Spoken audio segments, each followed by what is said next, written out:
2022년 7월 24일 새날교회 주일 공동예배 함께 드리겠습니다. 함께 기도하겠습니다. 너는 두려워하지 말고 놀라지 마라. 주 너의 하나님께서 내가 할 모든 일에서 너와 함께 하실 것이다. 하나님, 두려움 없이 또 놀라지 않고 하나님께서 우리를 붙잡아 주셔서 함께 하시며 이루어갈 일들을 담대하게 마음 열고 맞이할 수 있는 저희들 되게 인도하소서. 감사하며 예수님 이름으로 기도합니다. 네, 오늘은 저희 교회가 오늘부터 주일 공동예배를 저희 교회 교인들끼리 하기로 했고, 대신에 제가 이렇게 간단하게 유튜브에 예배를 간단하게 올리기로 했습니다. 그래서 오늘 첫 시간입니다. 미숙하지만 함께 해주시기를 바라겠습니다. 오늘 노래는 비정규직 차별철폐연대가 노래를 함께 부르도록 하겠습니다. 그저께 거제에서 파업 중이던 대우 해양조선 하청 노동자들의 파업이 극적 타결이 되었습니다. 하지만 여전히 이 땅에 차별과 또 멸시 받고 있는 노동자들이 있음을 기억하고, 차별 없는 세상, 차별 없는 노동이 이 땅에 이루어질 수 있도록 연대하는 의미로 함께 찬양을 대신해서 이 노래를 부르도록 하겠습니다. 함께 부르겠습니다.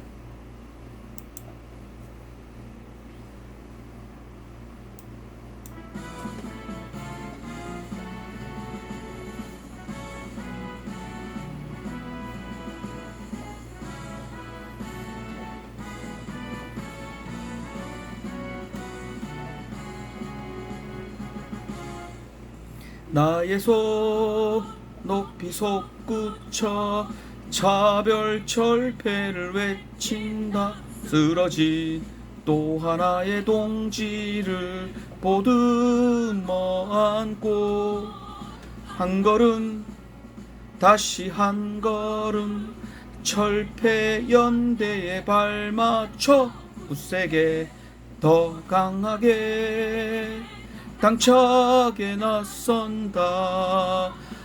비정규직 철폐를 위해 단결 투쟁으로 사람이 사람답게 사는 세상 꼭 찾아오리라.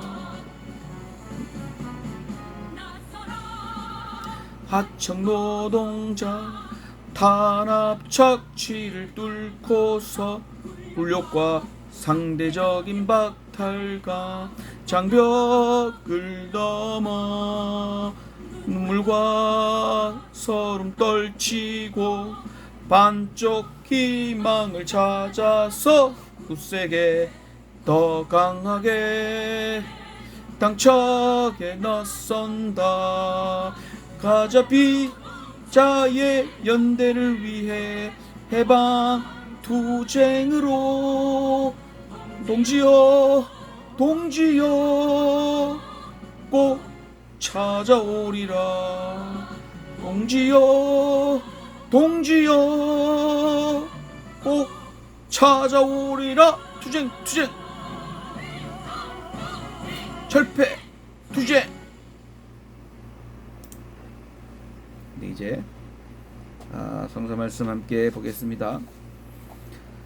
오늘 성서 말씀은 누가복음 18장 9에서 14절 말씀입니다. 스스로 의롭다고 확신하고 남을 멸시하는 몇몇 사람에게 예수께서는 이 비유를 말씀하셨다.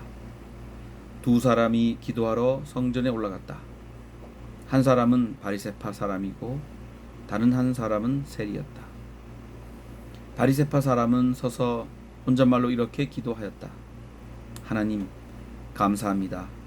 나는 남의 것을 빼앗는 자나 불의한 자나 간음하는 자와 같은 다른 사람들과 같지 않으며 더구나 이 세리와는 같지 않습니다.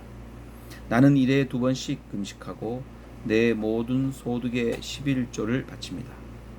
그런데 세리는 멀찍이 서서 하늘을 우러러 볼 엄두도 못 내고 가슴을 치며 하나님, 이 죄인에게 자비를 베풀어 주십시오 하고 말하였다. 내가 너희에게 말한다. 의롭다는 인정을 받고서 자기 집으로 내려간 사람은 저 바리새파 사람이 아니라 이 세리다. 누군지 자기를 높이는 사람은 낮아지고 자기를 낮추는 사람은 높아질 것이다. 누가복음 18장 9절에서 14절 말씀입니다. 이것은 주님의 말씀입니다. 아멘. 네, 오늘 우리 교회에서 함께 나눌 말씀은 우리 교우들과 함께 오늘 성서 본문을 가지고 해석하고 또 증언하면서 삶을 나누기로 했습니다. 다만 오늘 제가 이 말씀을 먼저 읽고 함께 좀 나누고 생각해 보고자 하는 것은 오늘 이 성서 말씀의 핵심 구절이라고 하는 것은 의롭다는 것입니다. 누가 의롭다고 인정을 받는 사람이냐는 것입니다. 14절에 예수께서 말합니다. 의롭다는 인정을 받고서 자기 집으로 내려간 사람은 누구냐? 이렇게 묻습니다. 즉 누가 진짜 의로운 사람이냐는 것이죠. 그런데 9절에 보면 스스로 의롭다고 확신하는 사람이 나옵니다. 바로 바리새파 사람들입니다. 스스로 의롭다고 확신하면서 남을 멸시하는 사람들입니다. 그들은 말합니다.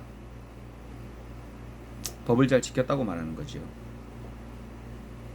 남의 것을 빼앗지 않았다고 말하고 불의하지 않았다고 말하고 간음하는 사람과 같지 않았다고 말하고 더구나 저 옆에 있는 사람과 같지 않다고 말합니다. 그런데 이 사람들은 서 있습니다. 이 당당히 서 있는 거죠. 위세등등한 것. 딱 버티고 서서 나 정도면 의롭지 않느냐? 나는 의롭다. 이렇게 주장하는 것입니다. 이들은 금식도 했고 소득의 11조도 냈다. 그러니까 할 건 다 했다 이런 거죠. 법적으로 하자가 없어 보입니다. 법적인 문제를 삼자면 없는 겁니다. 자신이 스스로 의롭다고 생각하는 것이죠. 그런데 반면 여기 오늘 말씀에 세리가 등장합니다. 당대 많은 사람들에게 멸시받고 차별받고 업신여김을 당하는 사람들입니다. 이 사람들의 태도를 한번 보십시오. 13절에 하늘을 우러볼 엄두도 내지 못하고 가슴을 치면서 하나님, 나는 죄인입니다. 우린 죄인입니다. 불쌍히 여겨주십시오. 자비를 베풀어 주십시오 라고 합니다. 그게 짧게 그렇게 나와 있어요.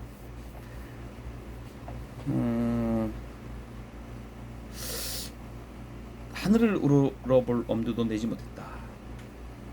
가슴을 치면서 자비를 베풀어 달라고 했다. 이런 말씀이 나옵니다. 예수께서는 누가 의로운 사람일까? 사람들에게 묻습니다. 사람들은 어떻게 생각할까요? 규정과 법을 잘 지킨 사람이 의롭다고 생각하지 않겠습니까?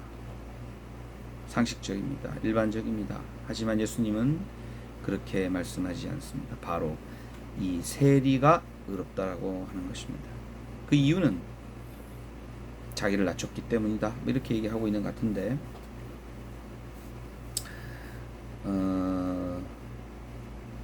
제가 이번에 약 50여일간 또 30여일간 그 아주 작은 감옥과 같은 그런 곳에 들어가서 앉아서 눕지도 못하고 앉아 쭈그리고 앉아서 키도 굉장히 크시다고 해요. 유최한님 스스로를 거기에 가두는 거죠. 그리고 용접을 했다고 합니다. 그 안에서 이 뼈를 다리를 뻗을 수도 몸을 제대로 기지개를 펼 수 없는 상태로 한 달 이상을 지냈습니다. 반면 대우조선해양 그 사측 사람들은 손해배상 청구하겠다고 엎어놓고 손실이 얼마다 앉아서 아마 시원한 에어컨이 나오는 곳에 있지 않았을까요? 자기는 법을 지키고 있다고 말하는 겁니다. 거기에 현직 대통령이 또 행정안전부, 고용노동부, 언론 다 말하는 거 아닙니까? 그는 불법이고 여기는 법을 지켰다고 말이죠. 불법 엄단하겠다. 불법이 있어서는 안 된다 이렇게 말합니다. 법. 법이라고 하는 것 중요합니다. 제가 지켜야 합니다. 하지만 법이라고 하는 것은 그 정신이 중요합니다. 법 조문 하나하나, 법 구절 하나하나가 우상이 되어서는 안 됩니다. 왜 그것이 만들어졌는가? 왜 그것을 만들어서 규정으로 두었는가? 이런 것들을 우리가 잘 살펴야 되는 것이죠. 나아가서 법이 아니라 법 그 이면에 법 이상의 가치를 실현하기 위해서 우리가 살아야 하고 행동해야 하는 것 아니겠습니까? 그런데 지금 권력을 쥐고 있는 이들 모르겠습니다. 당대에 바리새파 같은 사람들이겠죠. 모든 것을 다 했다고, 나는 다 하고 있다고, 나는 불법이 하나도 없다고 말하지만 우리는 그들이 의롭다 생각하지 않습니다. 왜냐하면 그들은 그들의 입맛에 맞는 그들 입맛에 맞는 법을 만들었고 법을 지킨다고 하면서 노동자들의 인권을 사람이 살아갈 최소한의 것들조차 약탈하고 뺏어가는 거 아니겠습니까? 손해배상 가압류, 손배 가압류, 사람 죽이는 거 아니겠습니까? 겨우 최저임금 수준으로 받는 사람들에게 8천억 내라 죽이는 거 아니겠습니까? 쌍용차 때도 또 한진중공업에서도 그것 때문에 많은 노동자들이 스스로 목숨을 끊었지 않습니까? 그 압박 때문에. 그 법을 지켰다고 하면 사람을 죽이는 거지 않습니까? 저는 오늘 하나님께서 우리 역사 가운데 지켜보시고 있다고 생각합니다. 지금은 잠시 침묵하고 계시지만 반드시 정의로운 세상, 평등한 세상 이루어 주실 거라고 저는 믿습니다. 오늘 예수님 말씀하십니다. 누가 의로운 사람이냐? 셀이다. 저는 이 말씀이 오늘 이 시대 누가 의로운 사람이냐? 투쟁하는 노동자다. 파업하는 노동자다. 너희들은 그들이 불법이라고 말하는지 몰라도 너희들이 의롭지 않다. 그들이 의롭다. 스스로 자기를 감옥 같은 곳에 가두고 하늘을 우러러보지 못하며 가슴을 치면서 자비를 구하는 그들이 바로 의로운 사람이다. 이런 생각을 하게 됩니다. 저는 22일 타결 소식을 듣고 깜짝 놀랐습니다. 30%를 다시 새롭게 원상태로 회복하기를 요구했는데 겨우 4.5% 인상이 그쳤고 그것도 2023년부터 적용한다니 참 말도 안 되는 조항에 합의 타결했구나. 또 손배 가압류 손배 가압류를 하지 않으면 회사 측이 배임이라고 이런 얘기하면서 손배 가압류 그거 계속 할 것 같고, 또 파업이 끝났으니 이제 이들 경찰 수사 들어갈 것 같고, 이 얘기를 들으면서 이게 정말 승리한 건가, 뭐 그런 생각이 들었습니다. 참 비참했습니다.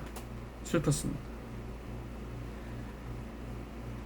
이렇게 타협할 수밖에 없는, 이렇게 타결할 수밖에 없는 노동자들의 심정이 어땠을까 생각하는 것만으로도 가슴이 아팠습니다. 그래서 그런지 하염없이 비가 내리고 있군요. 그런데 여러분, 한편으로 그들이 사측과 노동조합의 옷을 입고, 조끼를 입고, 금속노련 조끼를 입고 협상자리에 앉았다는 사실, 그리고 얼마 안 됩니다만은 다시 임금을 원상 회복될 수 있는 그 길을 열었다는 사실, 그리고 많은 비정규직 하청 노동자들의 연대를 이끌어냈다는 사실, 언론이 주목했다는 사실, 그리고 희망버스 수만의 사람들이 함께 연대했고, 파업기금 2억 5천여만 원인가요? 되는 기금 함께 모았고, 이 윤석열 정부의 이 법 하면서 스스로 자신들은 대단한 의로운 사람인 것처럼 하면서 자신을 제외한 모든 사람을 범죄자 취급하는 이 불의한 권력에 맞섰다는 사실, 저는 그것만으로도 오늘 우리 노동자들의 투쟁은 승리했다 말할 수 있다고 저는 생각합니다. 앞으로 갈 길이 멉니다. 이제 첫 자그마한 승리입니다. 조그마한 것 이제 한 발 뛰었다고 생각합니다. 또 반대 법 하는 놈들이 무슨 짓을 할지 모릅니다. 우리가 지속적으로 연대하면서 이 눈물 흘리면서 가슴 치면서 아무도 자기를 안 알아줘도 스스로 자신의 길을 열어가는 이 의로운 사람들과 우리 함께 연대하여 이들이 진정한 승리를 쟁취할 때까지 함께 해야 하겠다는 생각이 듭니다. 저는 하나님께서도 이들의 손을 붙잡아 주실 거고 함께 주실 거라 믿습니다. 우리가 이들과 연대하는 것은 우리가 연대하는 것이 아니라 하나님이 연대하시는 그 하나님이 열어가시는 그 해방된 세상, 정의롭고 평등한 세상에 동참하는 거라고 생각합니다. 그런 우리도 힘내고 당당하게 연대하고 동참할 수 있기를 간절히 바랍니다. 조금이라도 패배감에 젖지 말고 승리의 신심으로 나아갈 수 있기를 간절히 바랍니다. 그래서 차별 없는 같은 노동이 차별되는 그런 세상이 이제 우리가 스스로가 철폐해 나갈 수 있어야 되지 않겠습니까? 상대적인 굴욕감 넘어서야 되지 않겠습니까? 함께 넘어갈 수 있는 저와 여러분 되시기를 간절히 빕니다. 오늘 우리 새날교회 교우들도 이를 위해서 함께 기도하고 함께 성서 읽고 나누고 하도록 하겠습니다. 앞으로 기나긴 투쟁의 장에서 함께 만날 수 있기를 간절히 빕니다. 주님께서 여러분과 함께 하시기를 또한 빕니다. 잠시 기도하겠습니다. 하나님, 스스로가 의롭다고 하는 이가 의로운 것이 아니라 자신의 처지 그것에 무기력하게 앉아있지 않고 가슴을 치면서 자비를 구하는 스스로를 감옥에 가두면서 투쟁하는 이가 의롭다는 사실 오늘 배웁니다. 기억합니다. 주님, 이 땅의 비정규직 노동자들, 하청 노동자들, 산업재해 위기에 위험에 놓여있는 노동자들과 주님 함께하여 주셔서 그들이 진정한 차별 없는 세상, 평등한 세상, 해방의 세상을 열어갈 수 있도록 주님 함께하여 주시기를 간절히 빕니다. 본인들이 법 위반자가 아니라 의로운 자임을 스스로 스스로 자랑스럽게 생각하며 투쟁할 수 있게 주님 인도하소서. 감사하며 주 예수 이름으로 기도합니다. 잠시 축복 기도하겠습니다. 이제는 우리 주 예수 그리스도의 은혜와 하나님의 극진하신 사랑하심과 성령님의 힘과 용기 주시며 소통케 하신 역사가 자신을 낮춰서 자신을 가둬서 자신을 깨서 의로움에 이르는 모든 가난한 이들, 투쟁하는 이들, 특별히 비정규직, 하청 노동자, 산업재해에 노출된 모든 노동자들 가운데 이제로부터 영원토록 함께 하시기를 간절히 축복하며 빕니다. 아멘. 이상으로 2022년 7월 22일 새날교회 주일 공동예배 약식으로 드리는 것 모두 마치겠습니다. 감사합니다. 다음 주에 또 건강하게 뵙도록 하겠습니다. 고맙습니다.